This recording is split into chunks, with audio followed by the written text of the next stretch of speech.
coordinator. I have physically moved downstairs into the Career Center attached to the library. You are welcome to come visit me at any time, and you're welcome to come right through the library to come access me. But this is not about me today. I am going to pass the baton over to the person who is assuming my role as a student assistant specialist here at LC. She's fabulous. Please give her a welcome. This is Sherry Hopkins.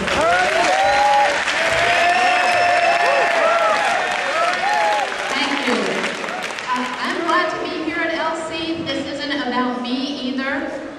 Substance abuse is a community issue, and each of us here at LC make decisions that impact our community. I want you to hear from a guest speaker today who's going to share a story that will help you think about this a little more.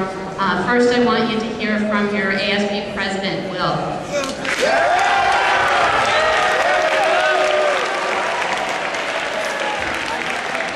Oh, I forgot one thing. Sorry, Will. Hey.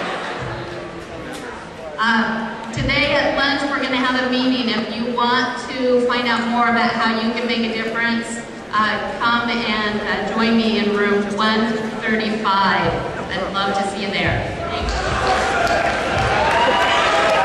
Yeah, Will! Drugs are bad.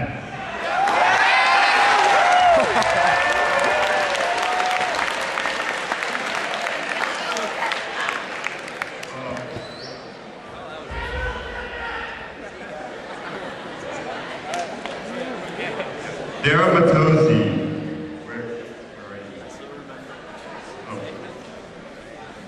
Oh, come hither.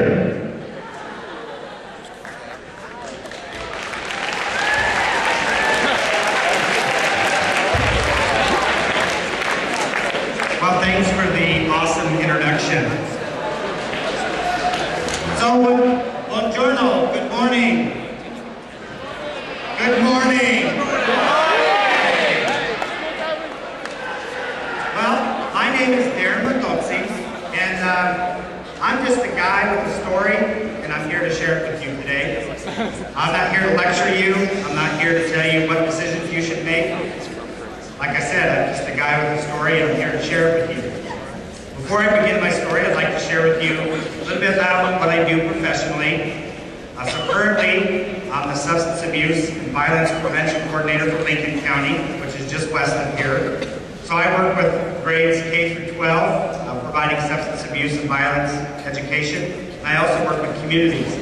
Prior to that job, I worked for the National Office of Mothers Against Drunk Driving, where I travel this country sharing my story 2 to 5 times a day, 5 days a week. So I have a real extreme passion for sharing my story and what I'm going to share with you today. Because of the nature of what I'm going to share with you, it's especially emotional for me.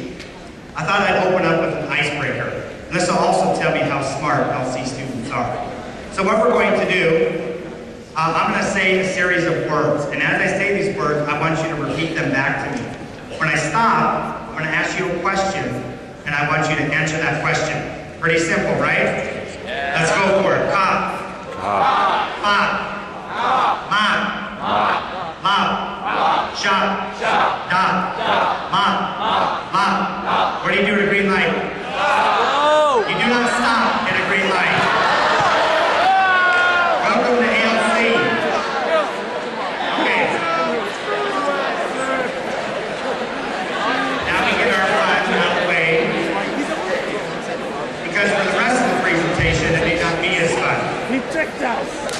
So I know I'm a guest in your school, and some of you may think, why should I have to listen to you? But I can tell all of you guys that you folks, when I share my story, I have to relive it. I'm not just someone up here standing and telling you a story. I have to relive it every single time.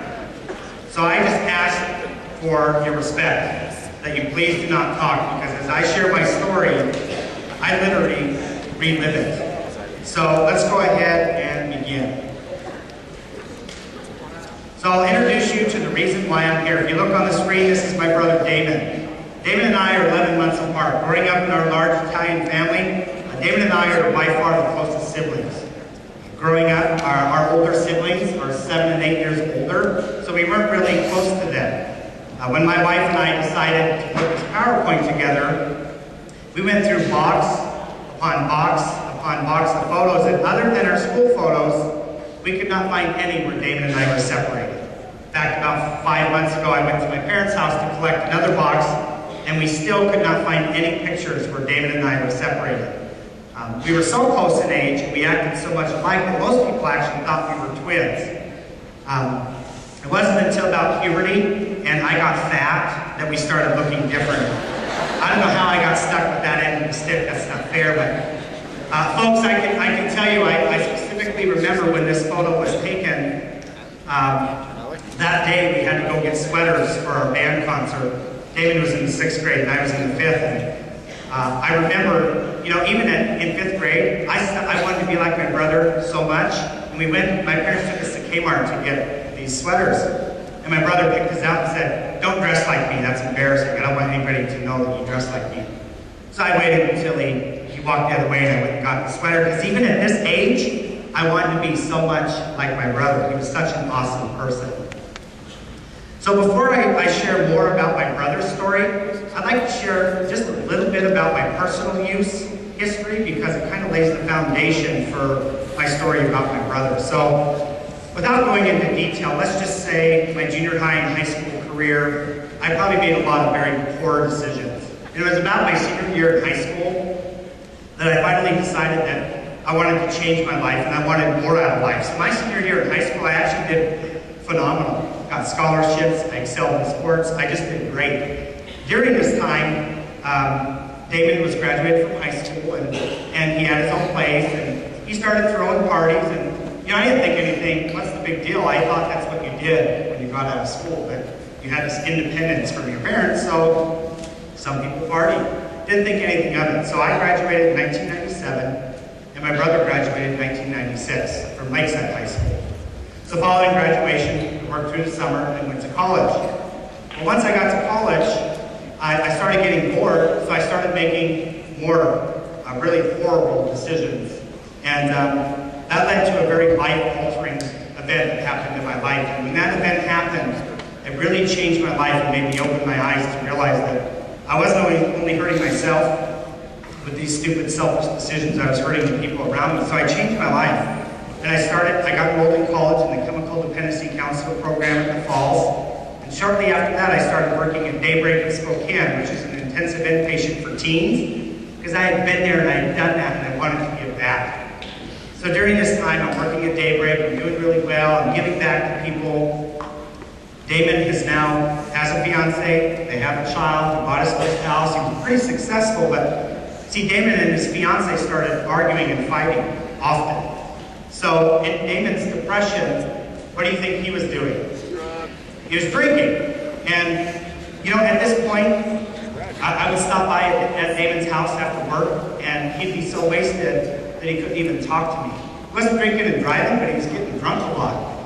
And I can tell you as a counselor, as his best friend, as his brother, I never said anything. I never said, "Hey bro, do you really think you should be drinking that much?" I just didn't think it was a big issue. So the fighting had gotten so bad that Damon finally had to move out of his house with his fiance and his daughter because he just couldn't take it anymore. So he moved back in with my parents, and Damon started to turn his life around, but there was one real dramatic event, one single event in my brother's life, my family, myself. We noticed a dramatic decline in Damon's quality of life, and that is after he had moved out into my parents' house. He went on Father's Day to pick up his daughter, and his fiance, just to piss him off, sent his daughter to her parents' house in Iowa. And from that day forward, my brother started drinking pretty much on a daily basis, and now he started drinking and driving, and still, as his best friend, as a counselor, as his brother, I never said, "Hey bro, I love you, do you think you should be doing that? Hey, I'm here for you, you need to talk."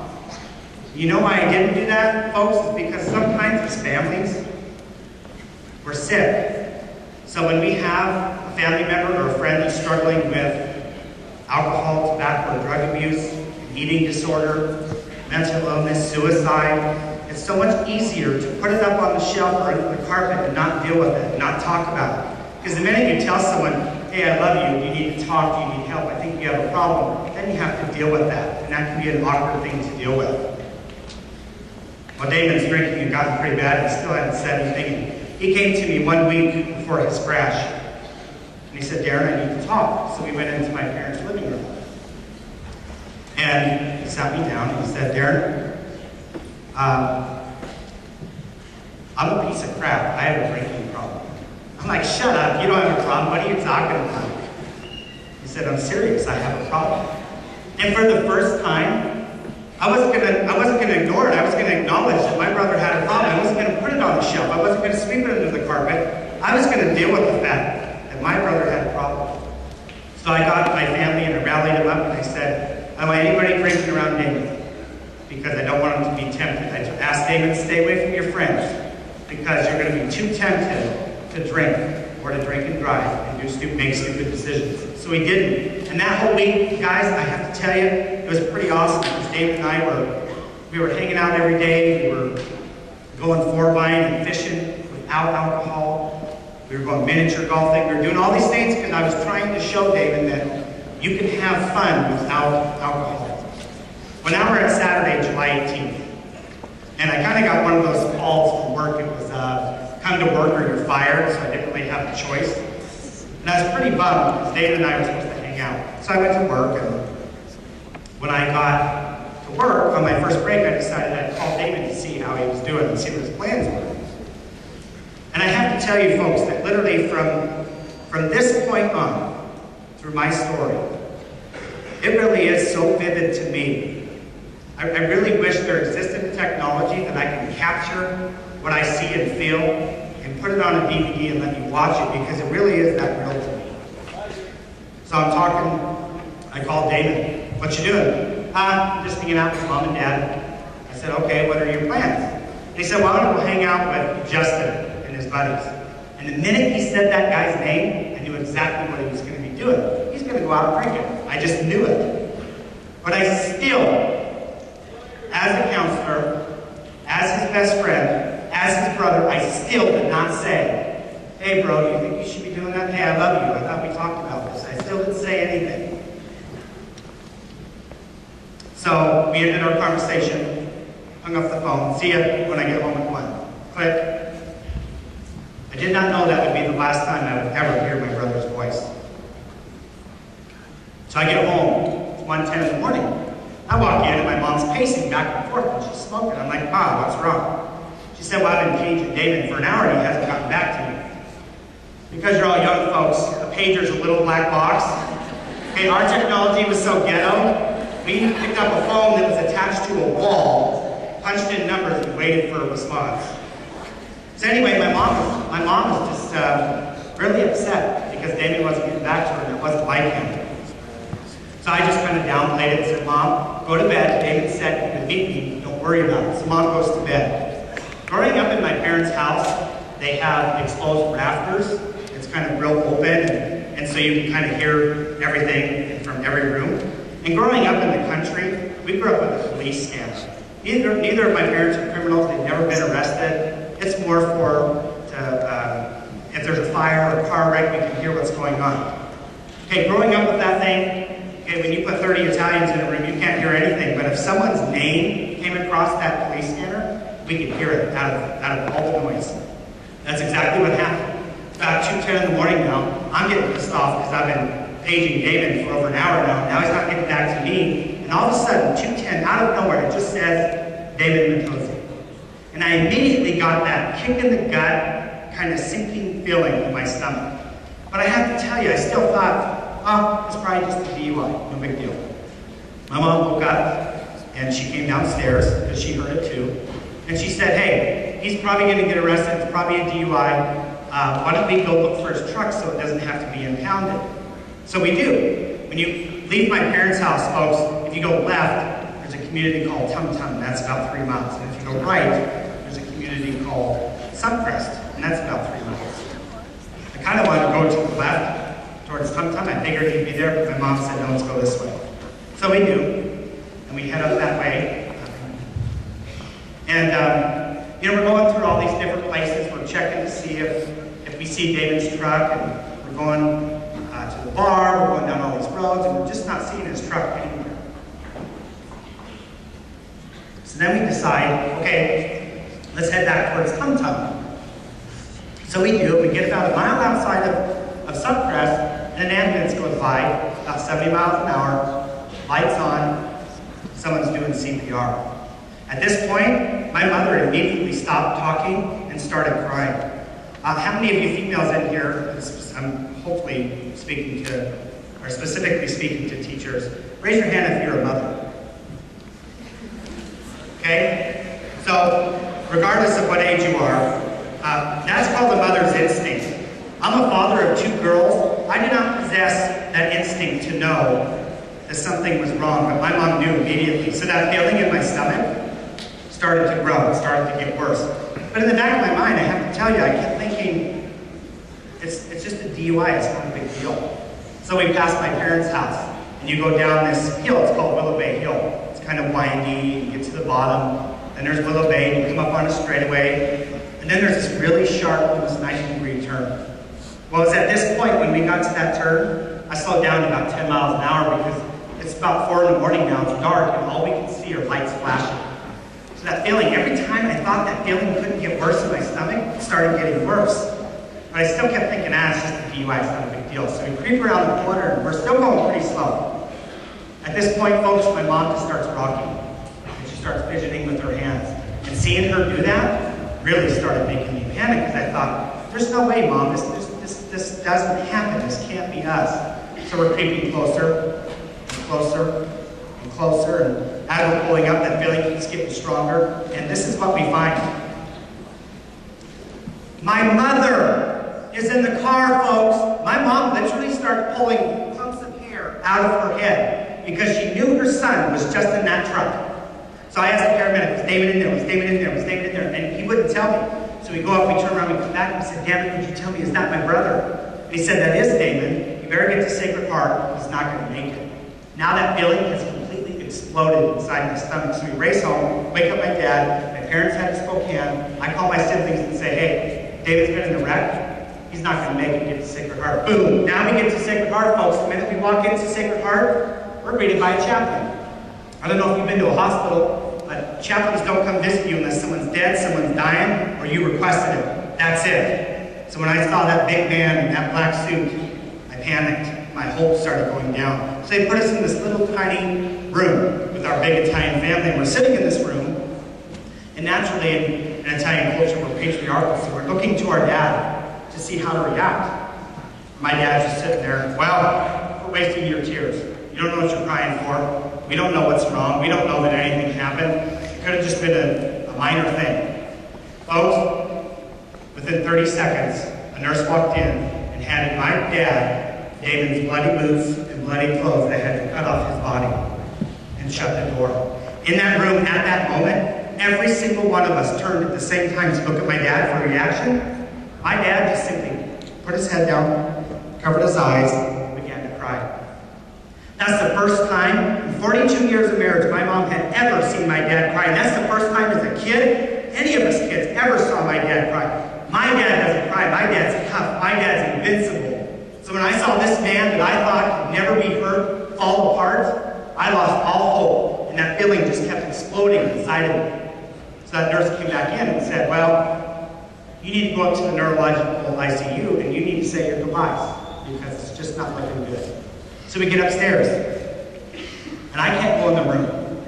There's a wall separating Damon and myself. So there's a wall, and Damon's on one side and I'm on the other, because I can't do it, folks, because every single time my mom comes out of that room, she falls to the ground, she faints. Every single time my dad comes out, he buckles to his knees and can't stop crying. And I think, if they can't do it, how can I? That's my best friend. I can't. So I didn't. I sat in my corner. And then a nurse came, that same nurse came back, she wouldn't leave me alone. She said, Darren, you have to say goodbye or you're really going to regret this. So I finally decided, okay, whatever, I'll do it. Just for the sake of those people. So I wear contacts. Without my contacts, I can tell you that I have some clarity, but not a lot. So it was about from here to any of you in the first row, from me to my brother's body, and I came around that corner. Without eye contacts, I could see you all, but I couldn't tell whether or not you were wearing glasses or not. Folks, from that distance, from that short distance, I could already see the damage it did to my brother. And I just buckled. And I went back to my corner, and I cried for 3 hours of hardcore, head-pounding, stop-pouring crying before I could pick myself up and go back in that room. And I don't get to see the picture that I showed you. When I go in that room, David has a tube on his body because he's on life support. It has to regulate his temperature. He has wires all over his head to monitor brain activity. He had screws in his head because they were trying to relieve the brain pressure. And David smacked his head so hard on the dashboard that his eyelids were bulged out in purple because he broke every bone in his face.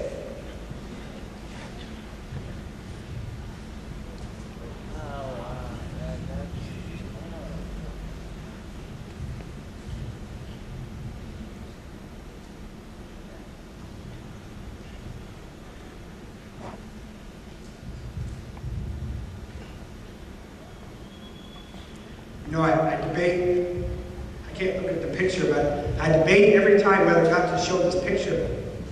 But I figure if I have to relive this story and relive this tragedy every single time that I share my story, then you're going to live it with me, because that's only fair.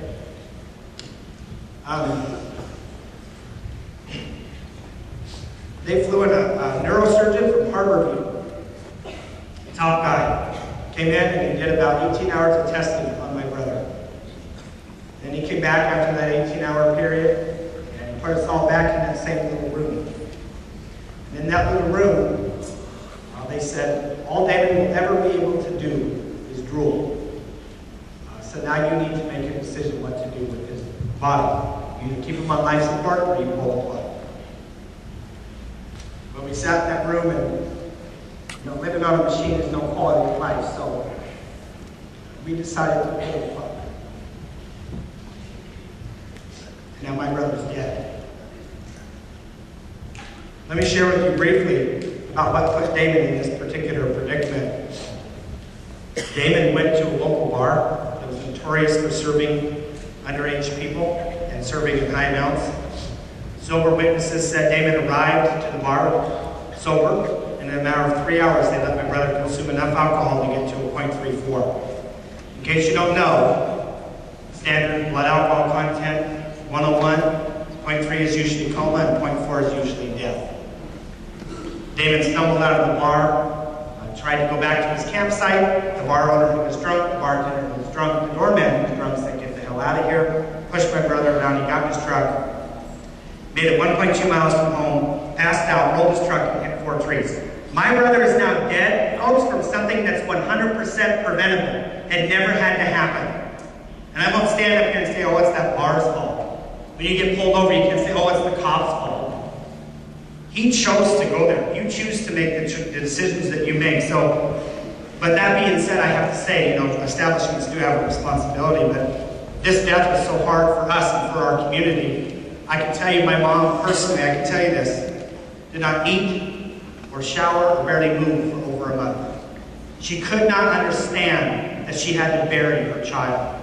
She couldn't deal with it.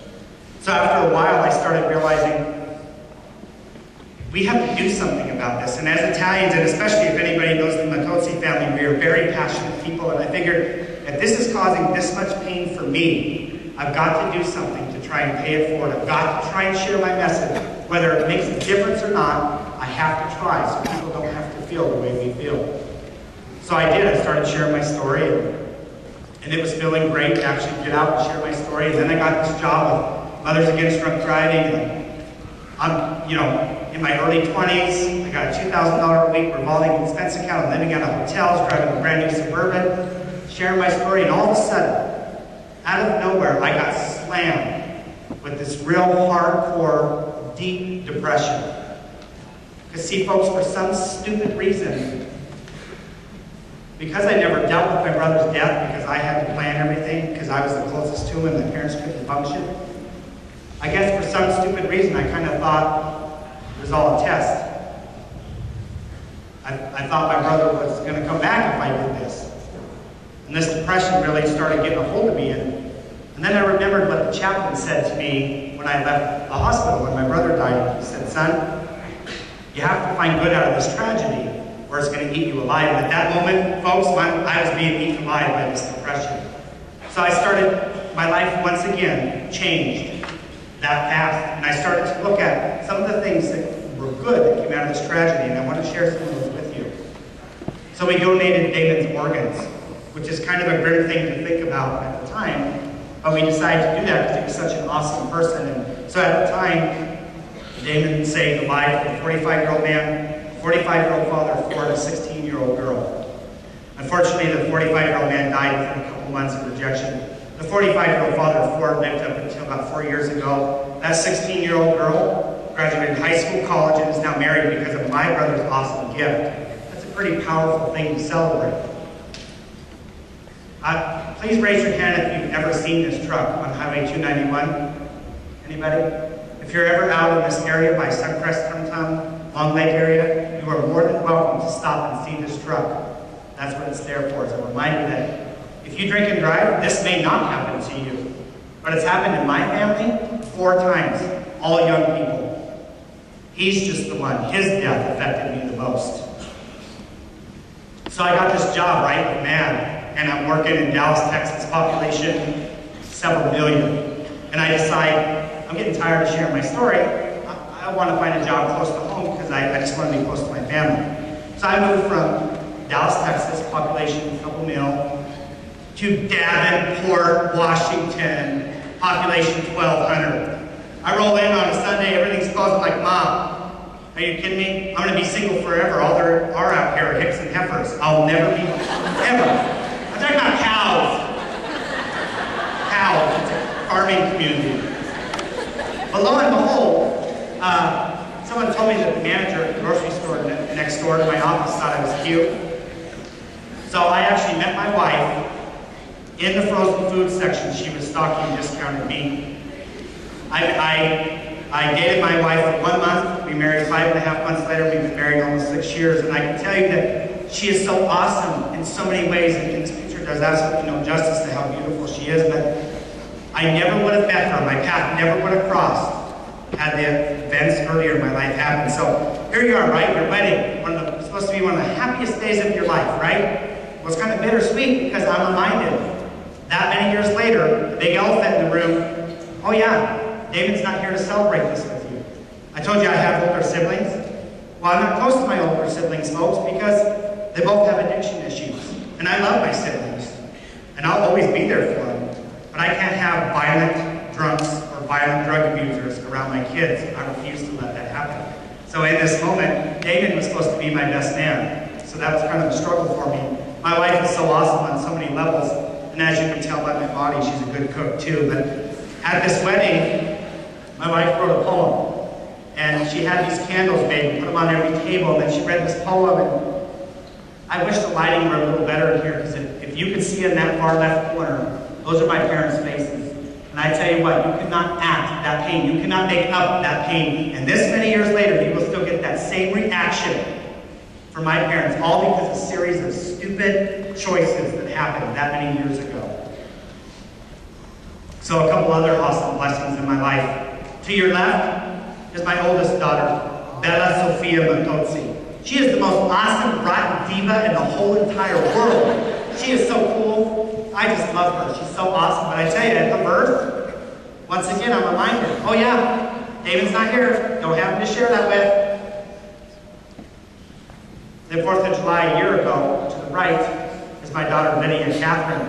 She's so awesome. I got to update these pictures. She's so beautiful. 11 years later, people say, well, how come you're not over that yet? Folks, you don't get over it. You learn to cope. You learn to live with it. Because that many years later, I'm still reminded, oh yeah, Damon can't be here.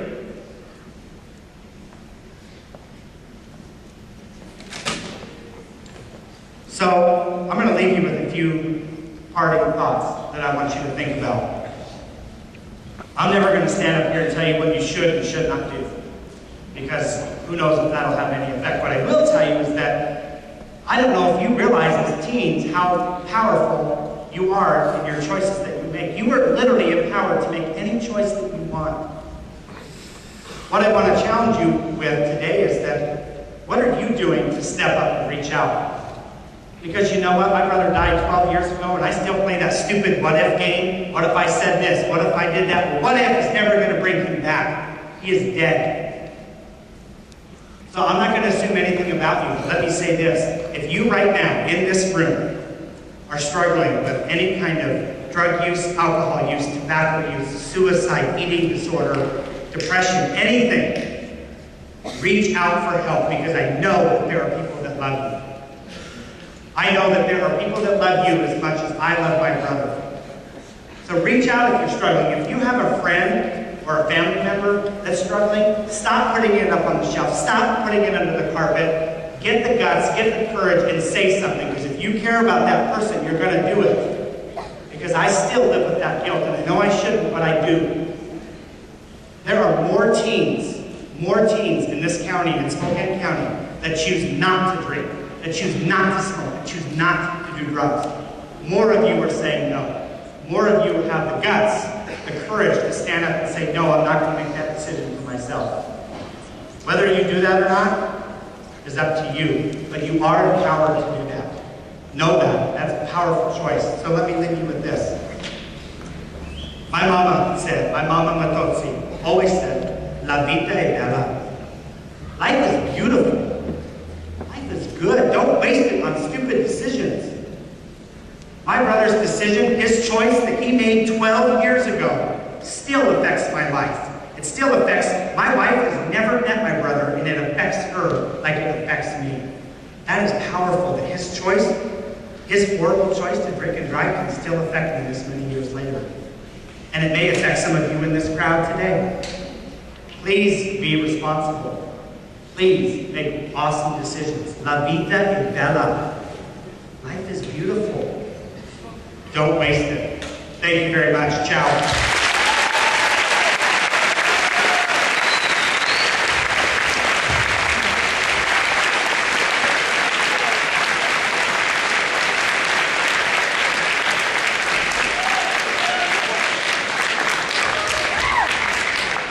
Darren, on behalf of the Lewis and Clark community, thank you for sharing your personal story with us. Let's give one more round of applause for Darren Mattozzi.